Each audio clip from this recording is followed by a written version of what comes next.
Hi everyone, it's Jessica. Welcome back to my channel. Today we're working on the Too Many Pumpkins quilt, so let me show you where I'm at. So for those of you who are just joining me today or who haven't seen my first video on the Too Many Pumpkins quilt, that quilt is based on a book, and I'm completely making up the quilt because my family loves this book and I wanted to have a quilt to kind of serve as a reminder of this book because my kids and I read it a lot and we just love it. The story of this book is there's this older lady who despises pumpkins. When she was younger, her family was poor and there were periods of time where all they could eat were pumpkins. And so she does not like them anymore. She doesn't grow them, but she does usually grow her own food. She has a garden. One day, though, a pumpkin truck was driving by and a pumpkin fell off, and she tries to kill that pumpkin plant so it doesn't grow, but she doesn't succeed. And in the end, she is left with way too many pumpkins. And, you know, she was determined to give them away first, but she couldn't really lift it in the wheelbarrow, so she thought, I need to think of something else. Then she decides, she remembers how to cook all the pumpkin treats. So she makes everything she can think of with pumpkins. I mean, look at this pile of seeds. I mean, it is the cutest book. So she just bakes and bakes and cooks. And here you can see she has cans and jars and all these things with pumpkins. And then she wants the people in her village to come and visit them. So she decides to carve the pumpkins. The villagers see the light from her pumpkins and they all start coming out to her house, and they all enjoy all the lovely pumpkin things that she made, and they have a wonderful night. I mean, and in the end, she decides that she does love pumpkins and she's tucking away seeds in her apron for next year. So it's just a lovely book. I've been making pumpkins. I have a lot of them. I'll be showing you those soon. But my task for today is to make this Boo pumpkin. Now, I'm not going to make it exactly like it. I'm just going to write Boo any way I can figure out how. It's also on the next page too here when she has the pumpkins laid out in front of her house. Here is the Boo. So I really wanted to include a Boo pumpkin in my quilt. And so that's what I'm working on now.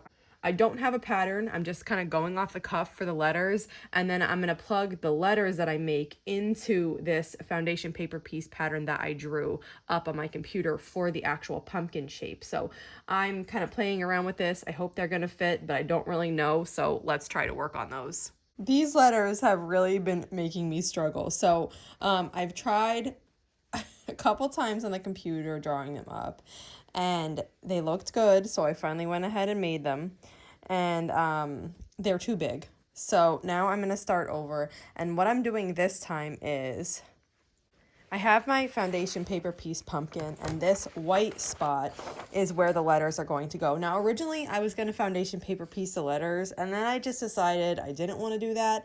So I want to traditionally piece them, but they need to fit in this spot. So this time, I mean, probably should have did this to start with.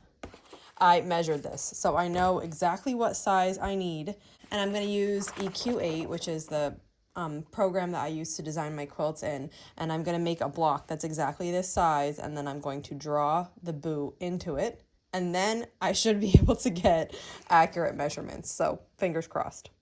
Okay, I hate filming on at this sewing machine when the sun is coming on like this because of the shadows, but I love the light that comes in this window, so I do not want to get any kind of curtain or anything to put up. And also, I'm cold, and it feels nice on my back. So we're going to deal with it today. Now, I am taking another crack at these letters. This is my third shot, and I'm feeling pretty good about it.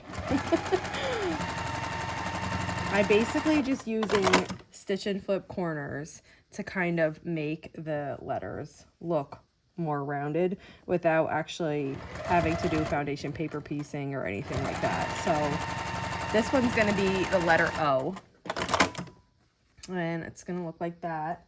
And let me just snip this. This is the top, and that's actually the same exact piece for the bottom. So it's just a little rectangle that has those easy corner triangles on it. So I'm just going to sew that on. The first time I was trying it, I was trying to foundation paper piece them, and they just were not coming out how I wanted them to come out. And then the second time I'm like, I can do the measurements in my head. Well, that didn't work. So they were too big. So starting fresh. That's looking good so far. I like how that O looks. Let's put the bottom on. Okay, very good. I like that. And then there is a really, really skinny piece. This is only 3/4 of an inch, so it's going to be really small in between the letters. Okay, that looks good. I like this. So I'm going to make one more O, and then I'm going to work on the B, and I will show you how they look after that. Okay, did it. Third time was a charm. That looks great. I'm really happy with it. It fits in my spot perfectly. And now I'm going to foundation paper piece the rest of the pumpkin. So I've done this before where you take a portion and you insert it into a foundation paper piece project. And at first it was a little bit tricky because I was like, how do I know that I'm getting this placement right? And here's what I do to know that. I draw a line so I know where the 1/4 inch seam allowance is. Here it's easy because it's this dotted line, but on these sides I just draw it. And then when I'm putting the piece on, I'm making sure that I'm going from my drawn line to my drawn line, and I'm staying in this seam allowance here too. I usually use a glue stick to help it stick until I get the next couple pieces sewn on, and that's how I get like perfect placement. I put together the rest of the pumpkin and I have the pieces here. So this is the top. Here is my middle level with the boo, and I think it turned out really nicely, and then the bottom. So I'm going to sew these together now, and I can't wait to see the finished pumpkin.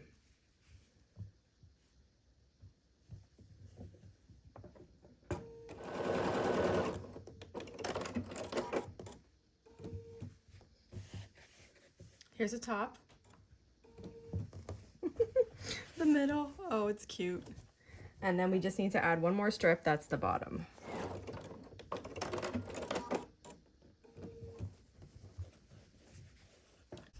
And here it is. So I want to show you the pumpkins. There's the boo one that I just finished. These are all my 12.5 inch pumpkins. I need 13 of them, so I need only one more after you see what's in this stack. So that one I just made. This one is from the Cluck Sew Jack-o'-lanterns pattern. These both are. This is what the pattern actually was. This one I modified just to make it a little bit skinnier. So that's those two. The next one is a Lori Holt pattern for her pumpkin. This one is a new one that you haven't seen yet that I made. This is by Burlap and Blossom Patterns. It's called Blackbird in the Pumpkin Patch. This is my pattern, Toothy Jack. This is the 2-teeth version. There's also a 3-teeth version that comes with the pattern. You get both. This one's by Burlap and Blossoms Patterns, and I have another one that's almost the same as this. So these two pumpkins are the same, from the same pattern. But this one I made a shorter stem so that I could fit these small ones across the top. So that's those two. This is a Lori Holt pumpkin. And then these other couple you've seen before, I believe. This one is a Burlap and Blossoms. This one I made up. Oh, and this one I didn't show yet. This is also a Burlap and Blossoms. I'm using a ton of her patterns in here. She just sells block patterns. So it works really good in a quilt like this because I can just pop in the block pattern. She has a lot of great ones, and they're all for different seasons. So I've been really liking going to her patterns as a resource. So that's 12 12-inch pumpkins. I need 13. And so I have to work on one more. In addition to the 12-inch pumpkins that I need 2 4-inch, which this is one of them, and this is the other. Then I need 9 6-inch. I have 4 of those already made. This one I've shown before with this kind of like fat stem. This one I made up. And then these two I also made up. And then for the remaining 5, I'm just doing regular not carved pumpkins. So I have this print, this one. And for these, I'm varying the size of the orange, and then I'm just going to change the height of the stem and if I need borders or not, so that the block will be 6 inches when it's finished. I have that one and this stripe. So I'm gonna finish these all up now. After I finish sewing here, I need one more 12-inch pumpkin, and then I'm going to need 2 8-inch pumpkins that I haven't started yet. So I'll probably finish these up for today and then take a break on this. I finished up making those small pumpkins. So here's one. And even though, like I said, they are all 6-inch blocks, they look a little bit different because of the size of their pumpkin. So for example, they finish the same, but this block has a smaller pumpkin. So they look like they're different. And when they're put in the quilt, they're going to look different too. There's this one. This one.